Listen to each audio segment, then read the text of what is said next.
சிறப்புடனே கந்த கோட்டம் உண்டு சிங்கார மயிலாட தோட்டம் உண்டு சிறப்புடனே கந்த கோட்டம் உண்டு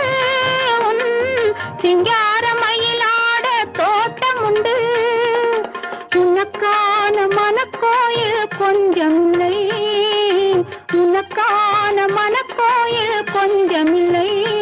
அங்கு உருவாகும் அன்புக்கோ பஞ்சமில்லை அங்கு உருவாகும் அன்புக்கோ பஞ்சமில்லை திருப்பரங்குன்றத்தில் நீ சிரித்தால் முருகா திருத்தணிமலை மீது எதிரொலிக்கும் திருச்செந்தூரிலே